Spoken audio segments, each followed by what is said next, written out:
Hello everybody, and welcome back to another video. Today I'm going to be going over the new homebrew that I've just dropped. It's in 1.0, so there's been no changes made. It's just dropped on my Discord, on my Reddit. I'll link all those in the description below. But for now, I'm going over the aspects. A homebrew lineage style race for D&D. 5th edition. Now, for those of you who don't know what lineages are, they are in, I believe, Van Richen's Guide to Ravenloft, and they are like races, but you can either pick them at level 1, or you can become them through certain encounters, which is not an entirely unique system, depending on what kind of game you're running. But for now, this is what we've got. So I'm going to have a look right here, skipping over most of the flavor. I can tell you that the idea is your character at some point will have if they have an interaction with a powerful other planar kind of deal, either it's a god, an archfiend, or they get stuck in the Astral Sea for a bit. You can see I've got a couple of potential origins for them here. You get a great deal of power, but you also end up with an instability. So some might forget who they were. Some have a cracked body with light shining through the cracks, etc., etc. But moving right on from the flavor, I'm going to go straight into the features. So when you take this aspect, or when you gain this aspect, there is some of these features you get and some of them you don't. So your creature type, you're still humanoid. You only get the ability score increase if you choose the race at character creation. So you don't get the ability score increase if you're halfway through a campaign and you pick up one of these aspects. Your alignment might change as well, is the other thing, but you don't age anymore. So if your character is 38, they will stay 38 and they won't appear to get any older.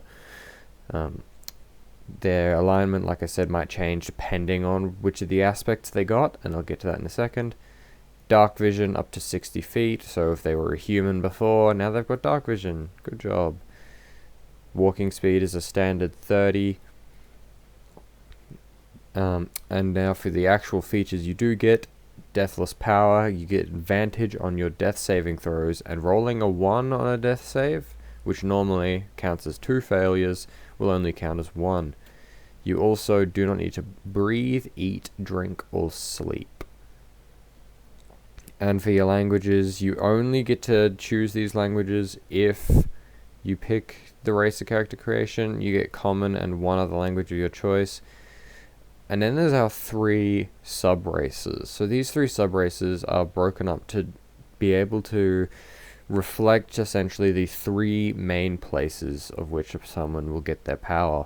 So the aspect of the deep, which represents your negative planes, which for those who might not have seen the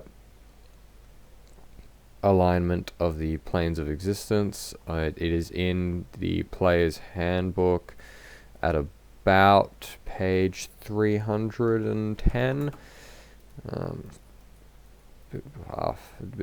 bit before. There it is, but 304, 305. So you can see here, that's our positive planes, those are our negatives, so that's everything below and everything above, and then you've got your kind of neutral. So essentially, the negative planes, as a simple way of putting it, is everything below the material. So the Shadowfell, the elemental planes of fire and earth, and then everything from Acheron to Pandemonium. Those are your lower planes. Your upper planes, Arcadia to... I didn't even want to pronounce that. These planes here, those are all your positive planes. The astral plane, or the Astral Sea, floats kind of around it. And then down Down here, you have Limbo and Mechanus, which are neutral planes. They don't really reside in positive or negative. So that's what the aspects are designed to reflect. So your aspects of the deep, everything down here, including the elemental planes here and the Shadowfell. So the aspects of the deep, you get a bonus language. So this is in addition to all the languages you know. You can choose one additional language from either Infernal or Abyssal to add to your known languages. If you know both, you can pick one other language of your choice, and there's a typo there naturally, which I can correct right now.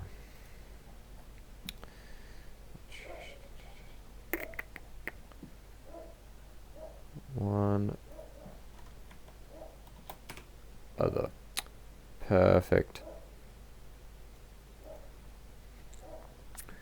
So, as I was saying, one other language of your choice. Your creature type is considered Fiend as well as Humanoid. So the way that comes into play is features or spells such as a Paladin's Divine Smite, which says it deals an additional D8 of damage to people, to fiends or undead. So if a Paladin were to Divine Smite you and you were to count as a Fiend, you would take that extra damage. It's just a small little flavor point, usually comes up in a couple of spells like Detect Good and Evil, Evil and Good, rather.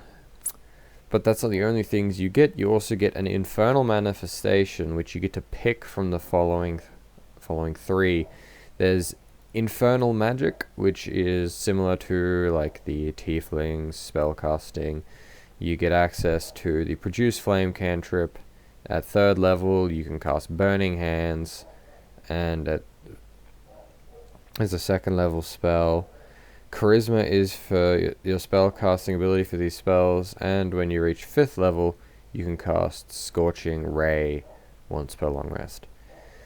You could take Fiend Flight, giving you fiendish wings. You determine their appearance, whether or not they are physical or ethereal, so they could be always there, or they can be sometimes there, depending on how you want to roleplay it, or you can have one of each. Up to you. And these wings just grant you a flying speed equal to your walking speed. And the last option is Demon Claws. Get you claws on your hands or feet, or both. They count as natural weapons that have the finesse property.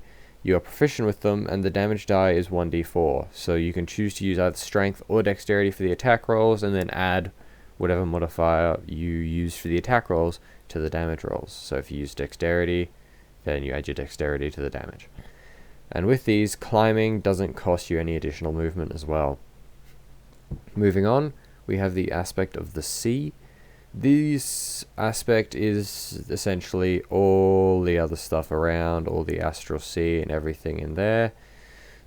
So that's a pretty broad area, but there is a lot that happens within there. So rather than getting an additional language proficiency, you can communicate telepathically with any creature within a number of feet equal to your intelligence score times 3. So if you had an intelligence score, not modifier, of 10, then it's 30 feet. But if you have an intelligence of 20, then it's 60 feet. So that's designed to reflect, if you actually go to the Astral Sea or the Astral Plane, your movement speed there is determined by 3 times your intelligence modifier as a flying speed. You are also considered, for your creature type, you're considered an aberration as well as a humanoid. So aberrations are things like mind flayers and so on. They also come up in spells like Detect Evil and Good.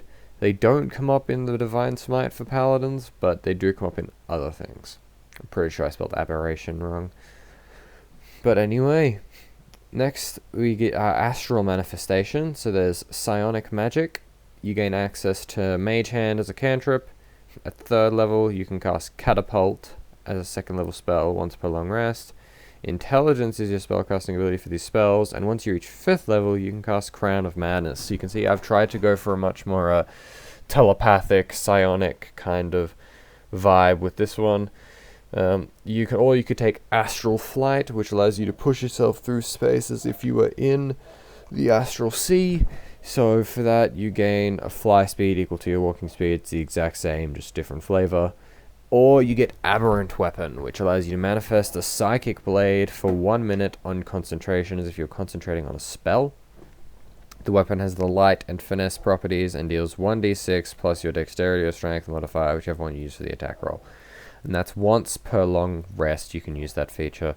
So it's just a free extra weapon, kind of kind of like a Shadow Blade, but doesn't cost a spell slot. It's once per long rest. Kind of designed to give a similar vibe to the Demon Claws, where you get a weapon option. Next is the last aspect of the heavens. So like I said, this is from the above, the positive planes up there. And here, for your bonus language, you learn Celestial if you didn't know it already, and if you already know Celestial, you can pick another language.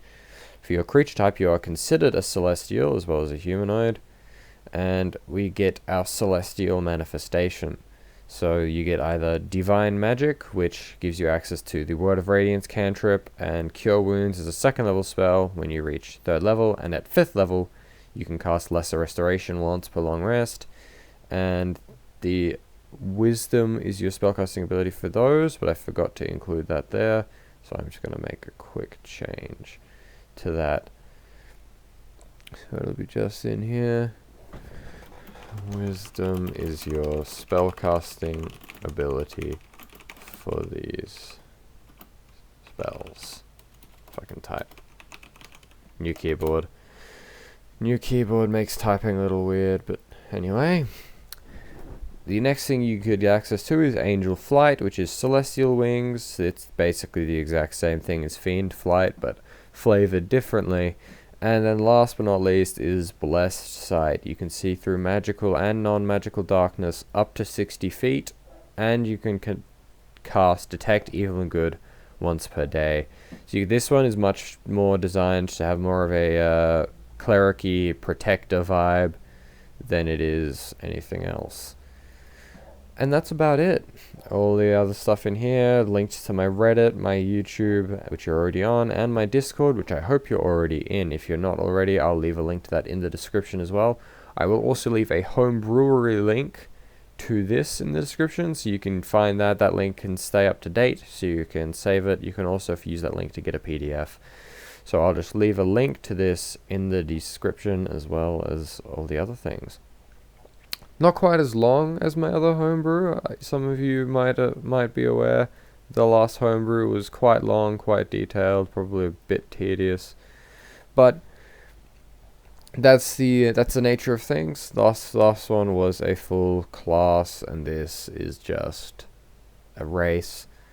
Much easier to brew, much quicker to brew, and much less complicated to brew. Anyway, thank you all for sticking around to the end of the video. I hope you enjoyed. Feel free to take this and make modifications if you would like. Just obviously don't post it and claim you created it. If you make enough changes that warrant posting, at least talk to me. Like I said, you've got my Discord server. You can drop in. Feel free to send me a message or drop us into the suggestions chat for homebrew. Anyway, that will wrap this video up for today. I hope you all enjoyed, and I'll see you all, hopefully, in the next one. Peace.